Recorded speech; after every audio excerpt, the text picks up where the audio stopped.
الله أكبر الله أكبر.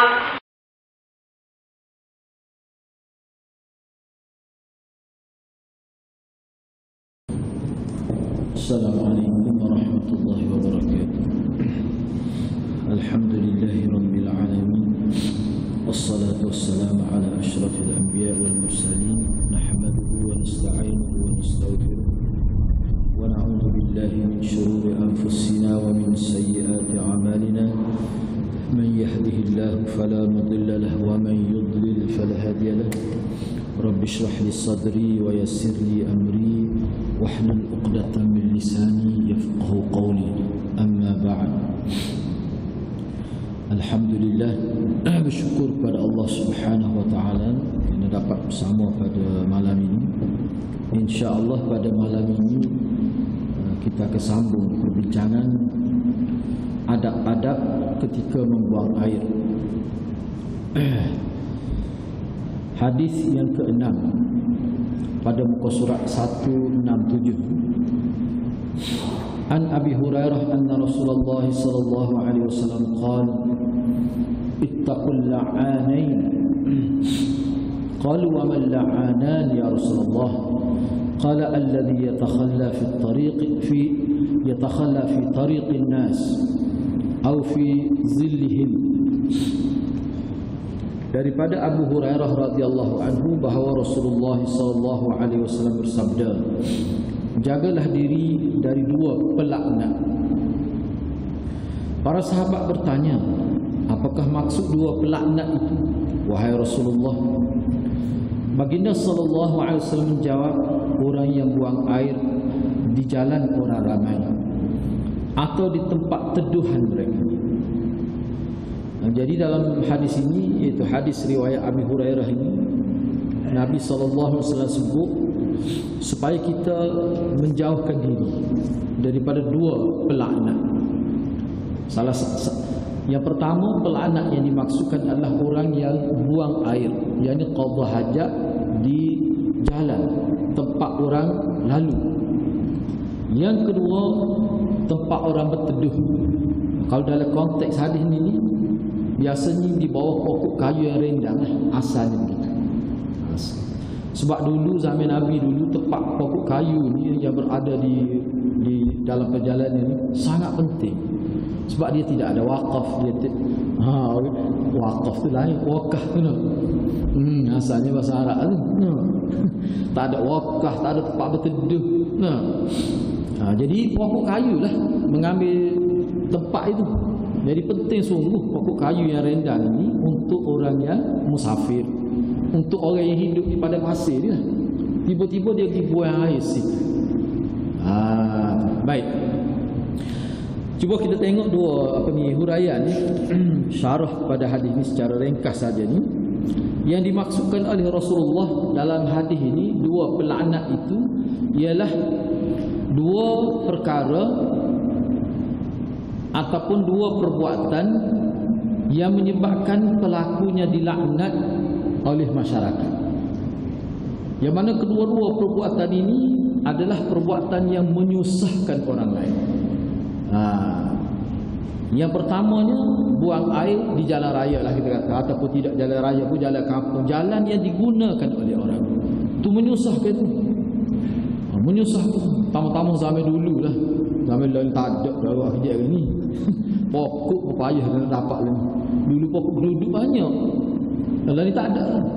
Jadi kita kata buang air tu boleh kata tak berlaku dah kalau zaman kita di kawasan bandar ni lah kita kata. Kawasan kampung tak berlaku dah. Boleh kata ke setiap rumah tu mesti ada bilik air. Jadi tak ada dah kira-kira. Kita apalah. Kemudian dia tu satu tempat lagi buang air di tempat orang berteduh. Yang mana kalau kita perhatikan ni, kita kata buang air di jalan orang yang tempat orang lalu lalang, itu payah juga berlaku zaman kita. Begitu juga buang air tempat orang berteduh, itu payah juga nak berlaku. Sebab apa? Sebab kawasan ni semuanya kawasan terbuka, dan manusia pun padat di kawasan-kawasan. Tapi kufur mana pun masih boleh berlaku lagi di setengah-setengah tempat tertentu. Baik, jadi hadis ni cuba tengok bawah tu dia buat ringkas tapi bagus saja. Jadi mana dua perbuatan ini menjadi penyebab seseorang itu dilaknat oleh orang ramai. Baik, di dalam hadis ini disebut kedua perbuatan sahaja.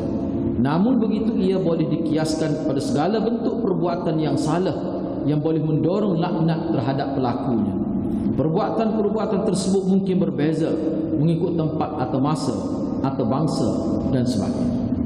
Jadi yang dimaksudkan oleh Nabi dalam hadis ini sebenarnya jangan kita buat sesuatu yang menyusahkan orang. Itu maksud dia sebenarnya. Kita panggil maqasid, objektif hadis. Jadi cuma Nabi sebut ni oleh kerana Nabi bila dia bercakap dia tumpu pada maksud yang sesuai dengan zaman itu. Jadi kalau zaman kita ni kan boleh perkara kita mengotor ke tempat awam. Oh, kalau kita nak beri contoh hadis isap rokok ke hadirat tak boleh langsung depan ni. Isap rokok di khalayak. Awak-awak ni isap rokok, nama tempat tak ada orang, awak pergilah cari tempat tak ada orang. Isap yogurt. Nah, tak. Jadi kalau kau seorang amal, tambah ada anak kecil di restoran, bagi saya itu berdosa tu. Sebab apa? Ialah maklumlah kita kata rokok. Kita maklum perkara itu. Jadi cuba elaklah. Kalau Yusuf Qaradawi dia kata bila kita isap rokok berdekat dengan orang ni kita buat dua dosa. Dosa mana kita memudaratkan diri kita dan kita memudaratkan orang lain. Dua kali boleh dosa. Kena jagalah. Dia kata tak apalah ustaz, kita buat dosa untuk kita seorang, lebih kurang gitulah. Dah nak banding daripada dua. Kalau awak buat tu kiranya boleh dosa kau seorang. Ni kalau awak isap dekat dengan orang lain, budak pula misalnya, atau orang yang jenis pesen tak sihat, lagi besar. Hak moleknya tak sehisap.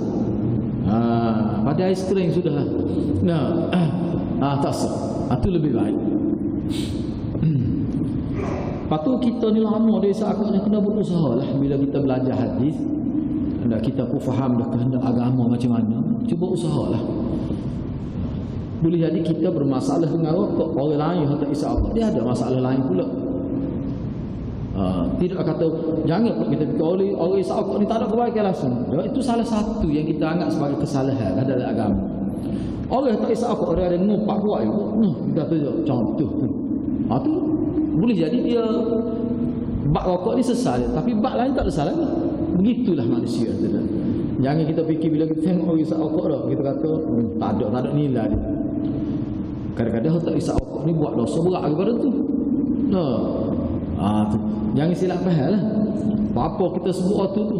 Sebab waktu tu berleluasa, dia banyak perkara.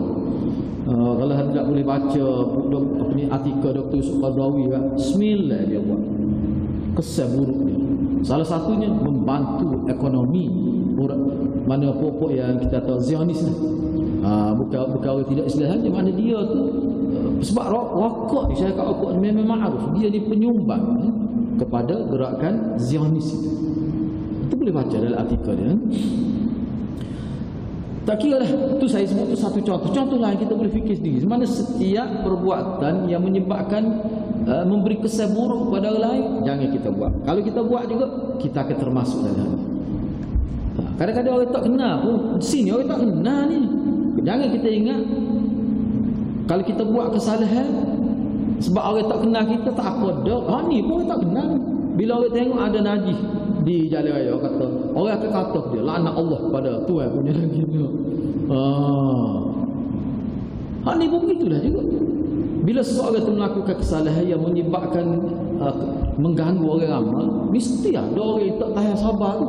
Kalau orang tahan sabar kat astagfirullah, dah mudah-mudahan Allah beri hidayah pada orang itu. Tuhan jurnah dah tu. Orang ramai kan paling tidak dia kata menata mana. Panah baik dia kata waktu dia sopoh macam-macam.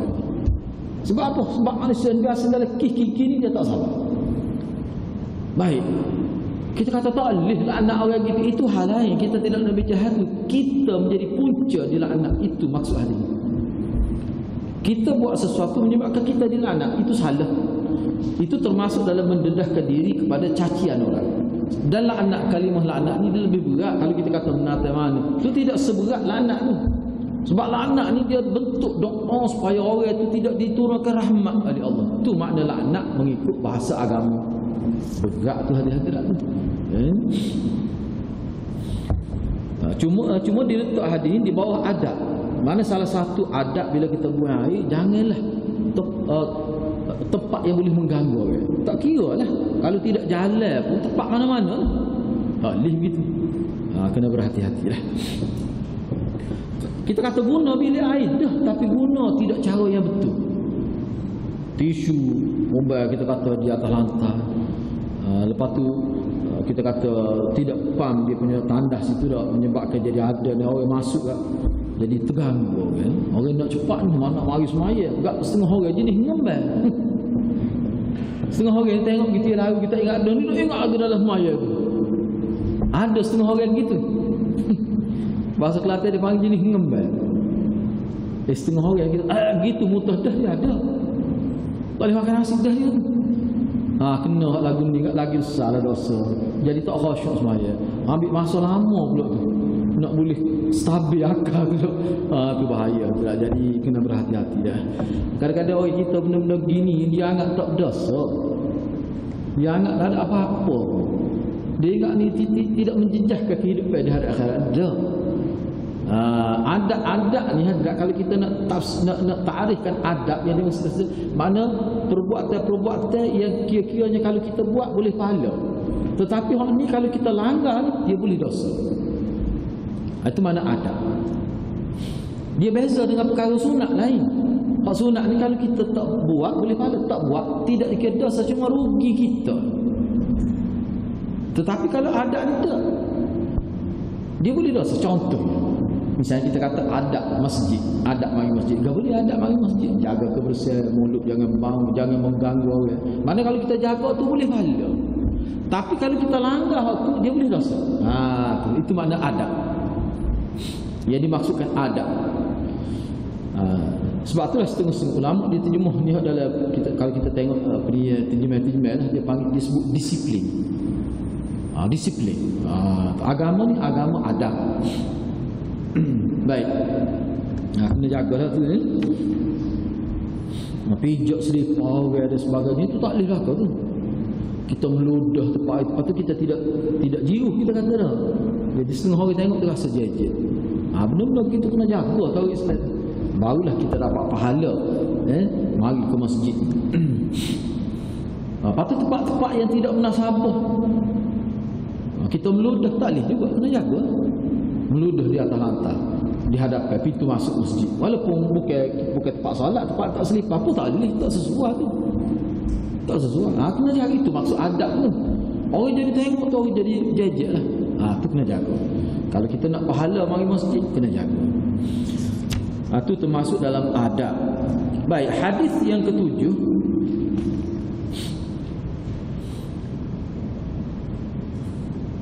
Dia kita tengok orang dia, satu perkara lagi saya nak sebut sini. Rasanya sebut dah sebenarnya tak ingat. Dia adab di selain daripada yang disebutkan oleh Nabi dalam hadis ini. Memang ulama ada sebut dalam kitab. Adab ni satu lagi dia berkait juga dengan keadaan setempat itu. Dia panggil adab sebab boleh jadi setengah-setengah tempat tu tak apa buat gitu, tapi setengah tempat lain tak boleh. Kena jaga, itu termasuk adab juga tu. Termasuk adab juga tu. Misalnya kita kata kalau kita pergi ke tanah Arab lah, budaya hidup dia lain. Misalnya kita kata apa dia? Kalau kita pergi Masjid Haram tu kan, memang biasa. Pada lakuh ke belakang. Cuba buat begitu sini nak tahu. Tempat kita. Orang pandai seruk. Apa pun, tapi sana tak apa. Dia tidak jadi masalah. Bahkan orang anggap biasa kita kata duduk masjid ketuk bawa roda bunyi ketuk biasa sana. Dia jadi uruf gitu. Lepas tu namanya dia spray. Sebab kalau dia nak tubih tak boleh masuk dah. Kenapa keadaan? Itu termasuk adab juga. Tapi kalau tempat kita banyak perkara, kalau mungkin di tempat lain boleh, tempat kita tak, itu termasuk adab juga. kena jaga juga. Boleh jadi tidaklah dosa seperti adat yang disebut khusus hari Nabi, tetapi itu termasuk perkara yang menjatuhkan maruah pun dikira sebagai adat yang perlu dijaga juga. Kena, itu memang ada disebut dalam kitab-kitab. Dia panggil perkara urfi.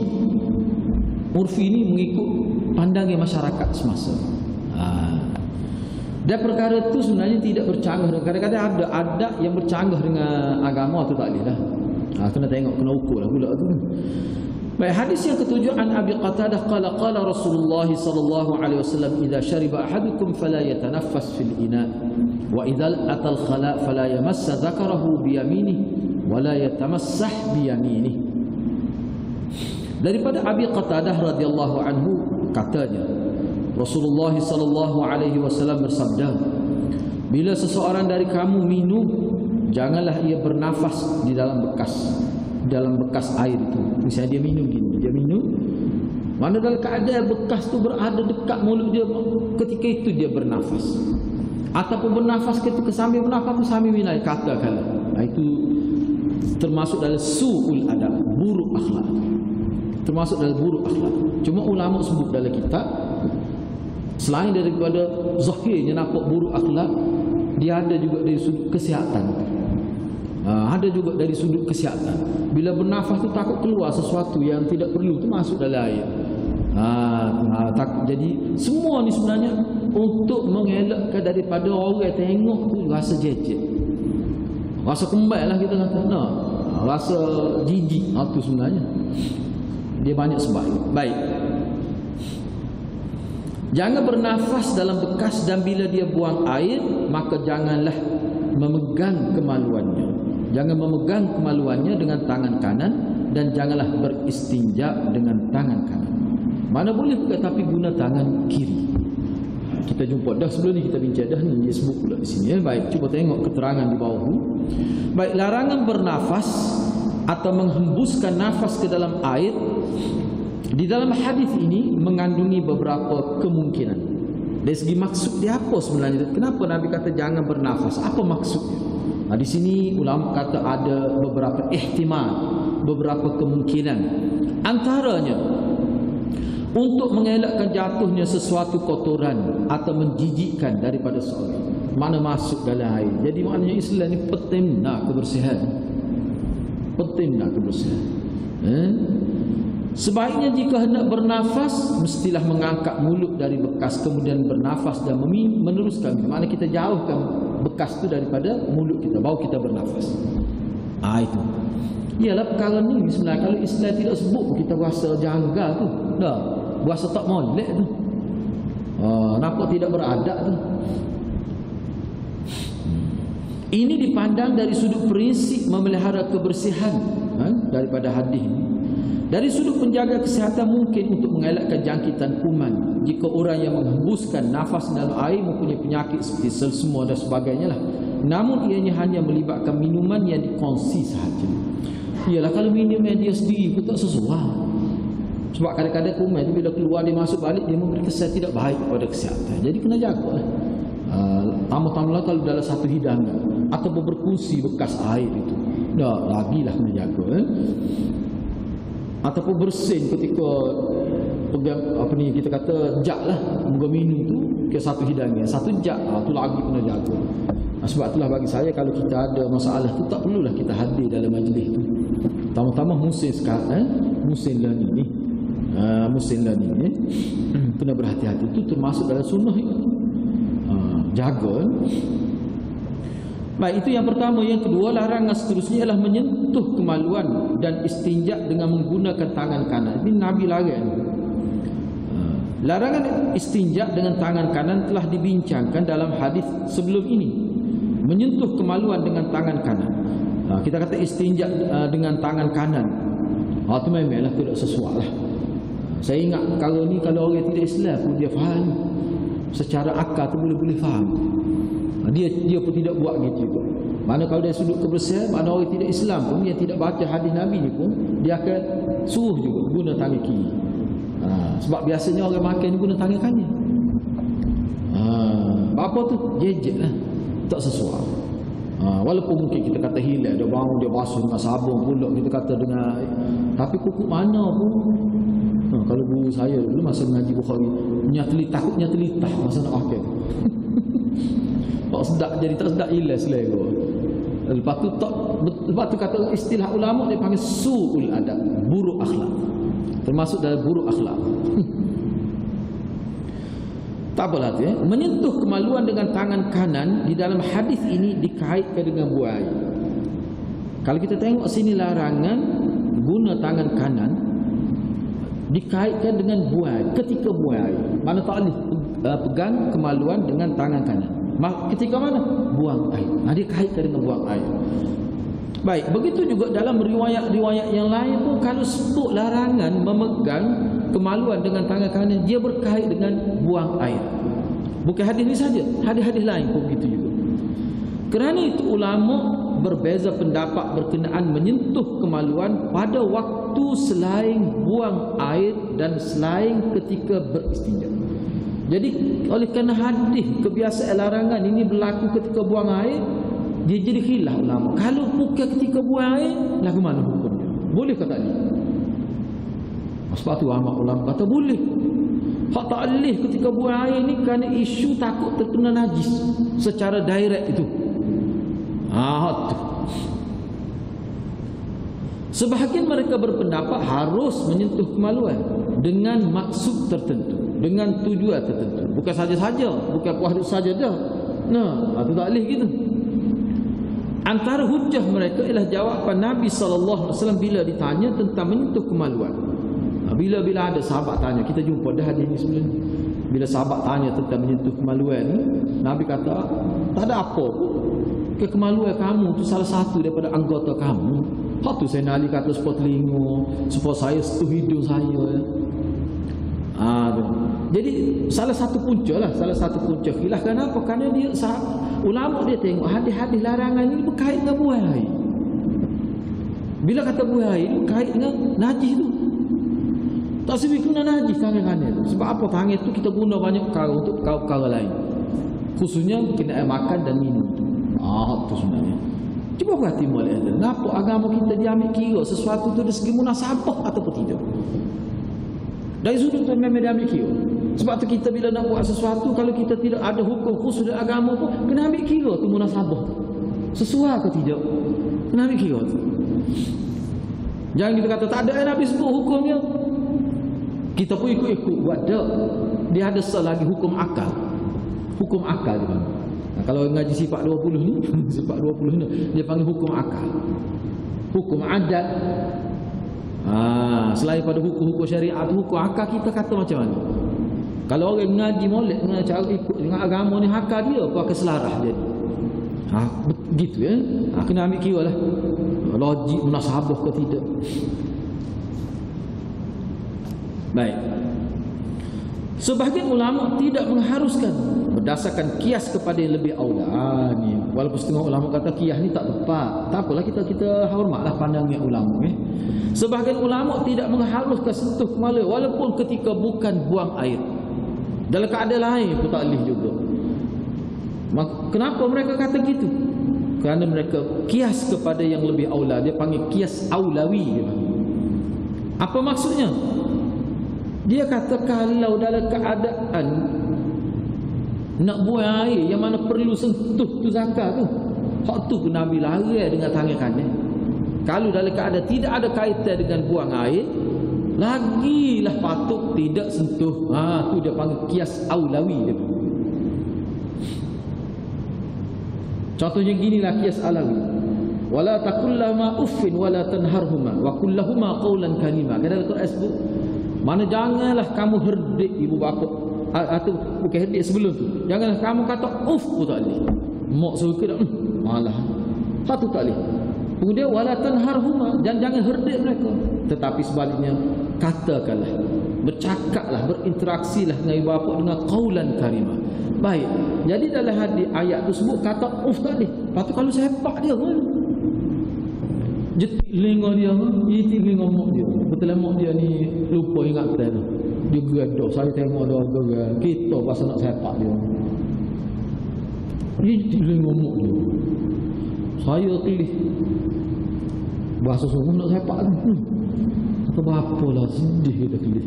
Kita mak kita tak telitah usaha nak buat telitah dah. Kita kadang-kadang kita telitah nak apa mak kita kata lalu auzubillah. Astagfirullah. Itu. Waktu dia kata pula, nyatok mampu hawa. Ada anak saya dengar dia. Dahsyat. Kita kelih neng minta lah Tuhan jangan buat aku jadi gitu. Nah, kita dengan bapak ni hadirat. Walaupun bapak kita tidak Islam tak boleh buat gitu.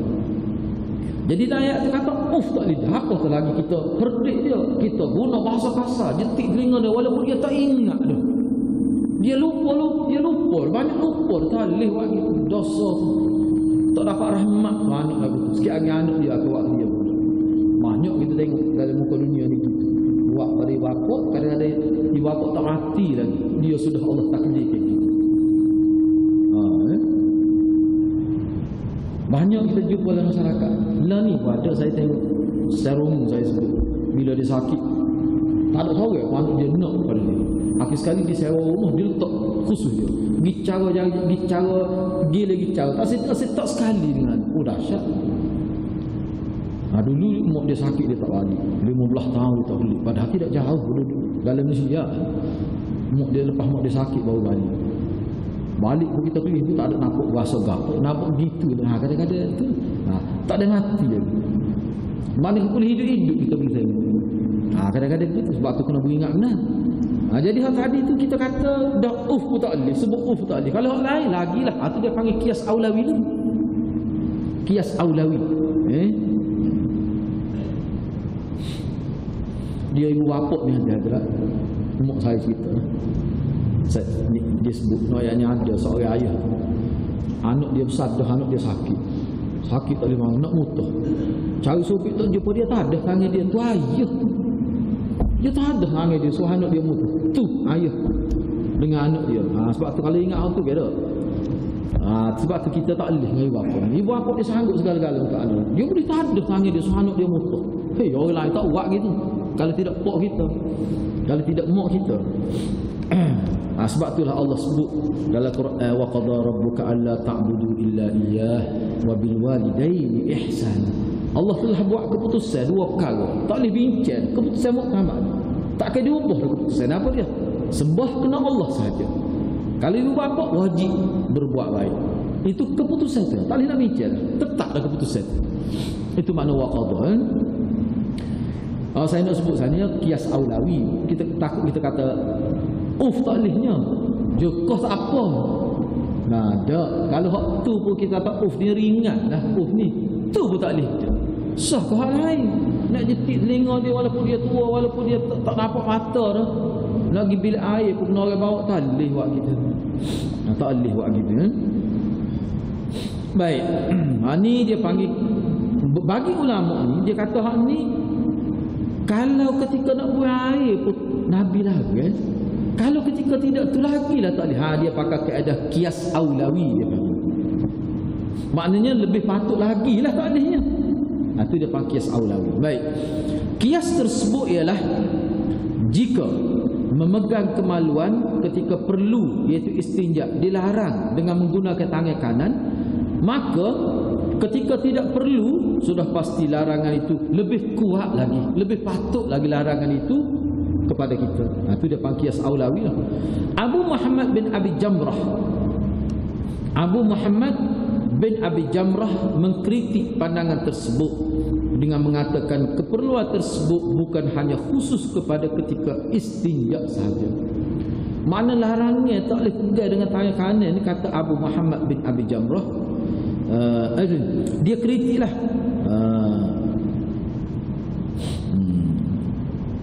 Sebaliknya beliau berpandangan larangan tersebut khusus pada ketika kencing, dari sudut diberikan hukum sesuatu pada sesuatu yang berdekatan dengannya. Bila dilarang istinja dengan tangan kanan, maka dilarang juga menyentuh alatnya. Jadi Abu Muhammad bin Abi Jamrah ni, dia kata, jadi bila Nabi larang ketika buang air setuh zakar ataupun dubur, sebab dalam dia sebenarnya dubur tu tak ada sebut dalam nas. Hak sebutnya zakar ya. Cuma antaranya dalam mazhab Syafi'i dia kata zakat tu kemaluan. Enggak kemaluan tu bukan zakat saja. Jadi dia kias kepada kemaluan belakang. Sebab dubur tak ada disebut secara khusus dalam hadis, memang tak ada.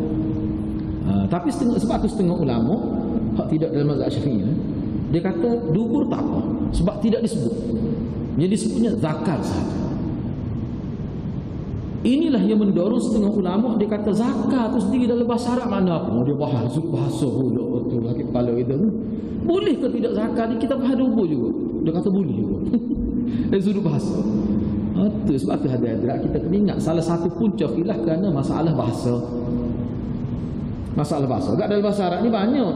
Kalau ngaji bahasa Arab dia jumpa satu istilah dia panggil lafaz mustarak. Kalau ngaji bahasa dia jumpa mana satu lafaz tapi boleh dipakai dengan banyak makna. Tu banyak benar dalam bahasa Arab. Misalnya Qur'an tu boleh dengan makna suci daripada haid, boleh dengan makna ketika haid. Salah satu quru, 3 quru. Iddah kira. 3 quru. Quru tu setengah kata 3 kali suci. Mana 3 kali suci dia kena bermula dengan suci lah.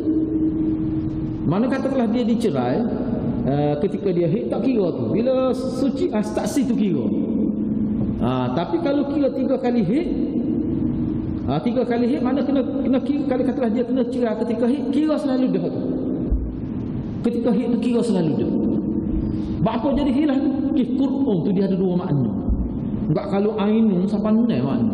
Ainun mata matahari, ainun mata kasih pun boleh, ainun mata gelap pun boleh. Bukan mata gelap mata tu special brand tu. Boleh panggil detektif, penyiasat. Bukan mata gelap mata itu tu tak boleh pakai mana tu.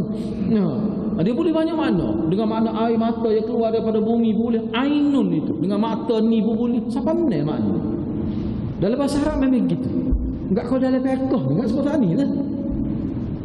Kita kata kalimah Qur'an sepatutnya ni zakat. Ada dalam syarah Nasa'i tu ada sebut. Bincang tu. Jadi ulama yang kata termasuk dubur ni walaupun tidak disebut dalam hadis sebab dia kata termasuk juga zakat. Kita sebut kata farah lah. Farah ni orang kita bahasa Melayu kita pakai farah mana kemaluan perempuan lah. Dah dalam hadis guna juga untuk kemaluan lelaki. Jadi bila kita nak faham hukum dia kena faham dalam konteks bahasa Arab. Baru kita bawa ke dalam bahasa kita. Jangan kita kata farah. Farah ni kita pun fikir dalam bahasa Melayu makna kemaluan perempuan. Dia tak salah lah kita faham hadis gitu.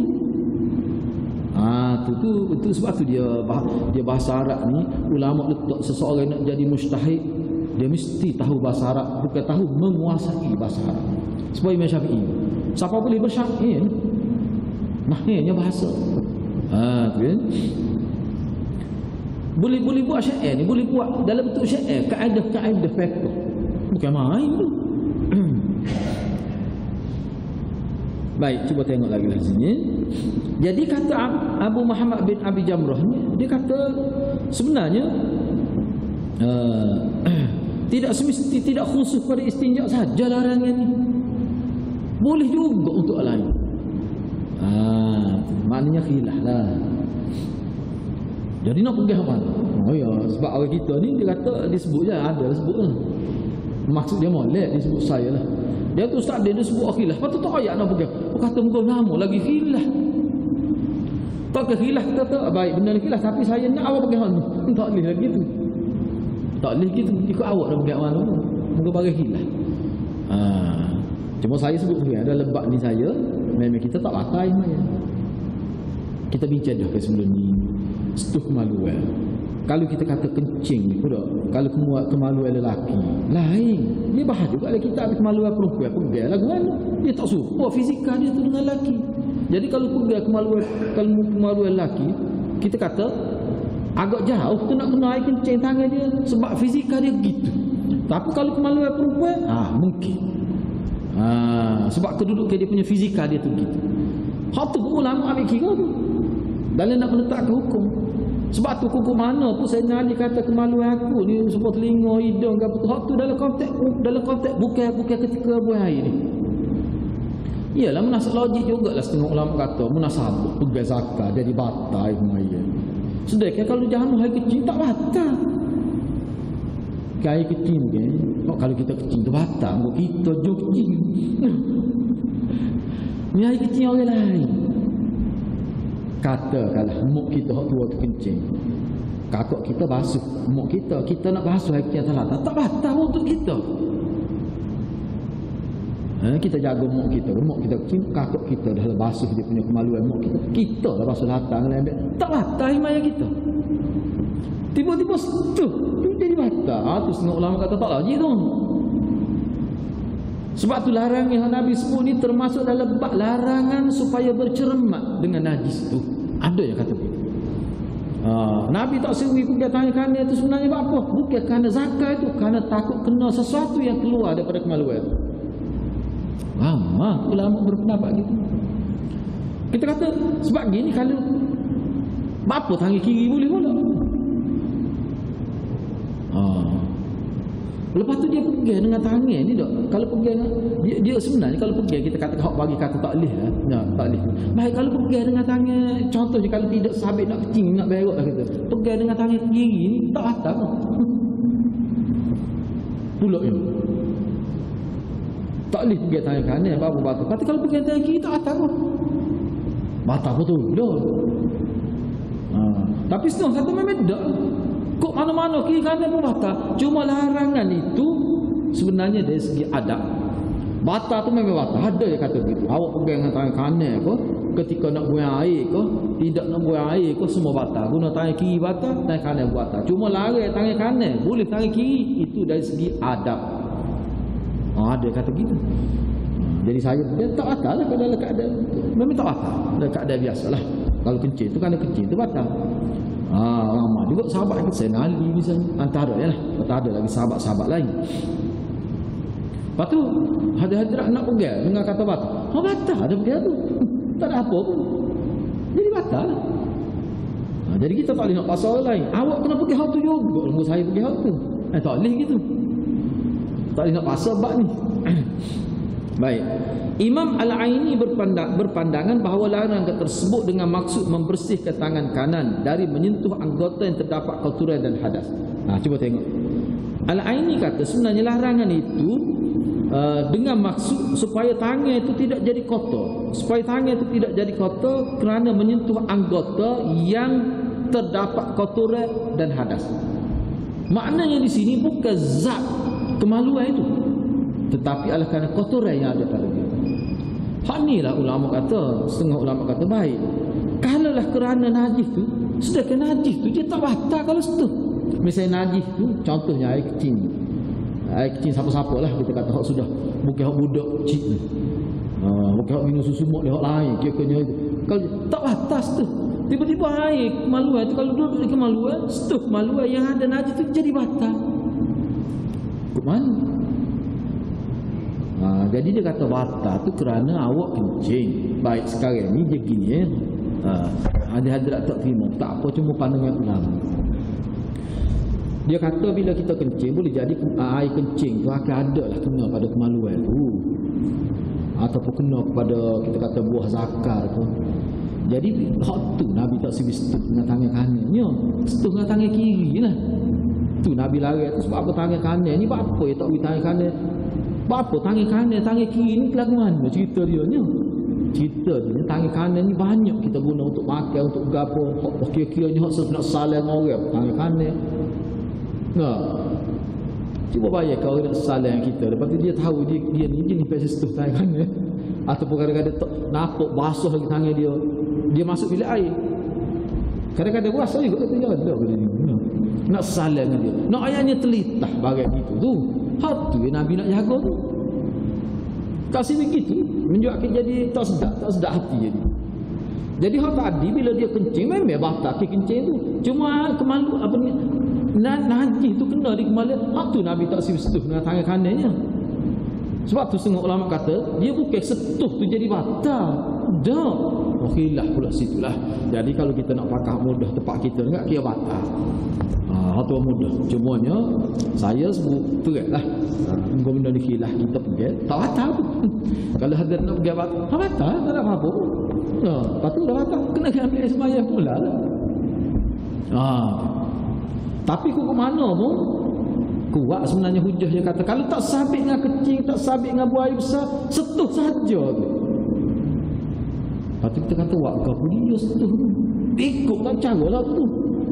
Kata puas saja. No. Batal kata.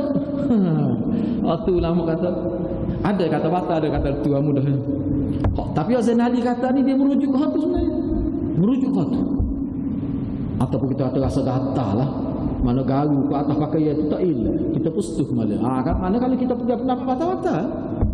Tapi kalau kita pergi pandangan ulama yang kata tak batal. Lepas tu apakah hukum batal tak batal ni dah? Semata-mata pandangan ulama? Tidak. Tadi kan Nabi kata bila sahada satu ketika. Jadi hak sahabat tanya setuh malu batal ke tak, tu Nabi kata batal. Ni dia ke satu juzuk anggota kami. Ketika mana tu Nabi sebut gitu? Ketika tak berkait dengan istinja tu. Tak berkait dengan buang air hadis tu. Di situlah ulama kita mikir dalam keadaan tidak tu tak batal pula. Jadi mana ulama yang kata tak batal dia tarjih hadis tu lah. Gitu bukan kata semata-mata pandangnya ulama gitu saja, tidak. Mana dia ada dalil jugalah. Dia ada dalil juga. Tu dalil dia enggak kita jumpa dah sebenarnya. Baik, seterusnya kita ambil lagi sikit ya.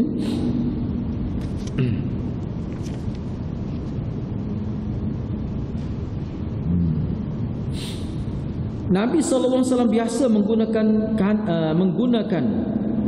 tangan kanan tertinggal tu. Nabi SAW biasa menggunakan tangan kanannya untuk makanan, minuman dan pakaian serta tempat yang terpelihara daripada kotoran. Jadi tangan kirinya pula digunakan untuk bahagian bawah badan, menyentuh anggota-anggota yang merupakan tempat laluan kotoran dan najis, menghilangkan kotoran yang terdapat padanya dan membersihkan najis-najis yang terhasil daripadanya.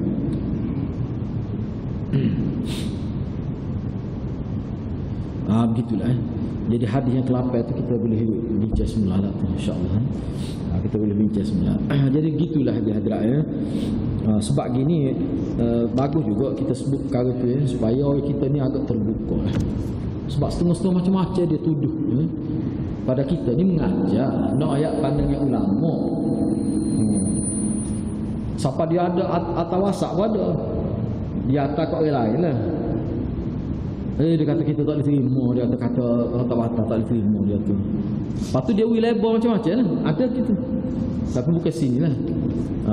Itu yang saya sebut tu. Maknanya kita bab-bab gini ni tak. Sepatutnya kena terbuka lah. Jadi bila kita sebut gini makna tak ada langsung maksud maksud supaya kita pegang pendapat kata tak batal. Bukan maksud itu. Cuma ayatnya pandang ulama. Lepas tu kita kena ingat, sebab tu saya tekan ni ulama yang kata tak batal tu bukan guna akal semata-mata, guna pendapat, cita rasa dia gitu-gitu. Ada dalil bagi dia. Sebab tu ulama dia perhati hak kata batal ni mana ketika mana, keadaan macam mana. Hak Nabi kata supaya anggota kamu yang lain, hak tu ketika mana, semua dia ambil kira. Dan itulah punca jadi berbeza hukum tu. Jadi perkara gitu tidak perlulah siapa perekat kita tuduh menuduh orang lain sesat dan sebagainya. Tidak menasabah gitu. Jadi harap-harapnya perkara tu kita boleh terima lah. Saya setakat itulah dulu. Mudah-mudahan Allah berkati kita semua. Aku qauli hadza wa astaghfirullahal azim li wa lakum. Assalamualaikum warahmatullahi wabarakatuh. Untuk maklumannya selepas ni Isyan tak ada kelas ni. Insya-Allah minggu hadapan. Okey. Assalamualaikum warahmatullahi wabarakatuh.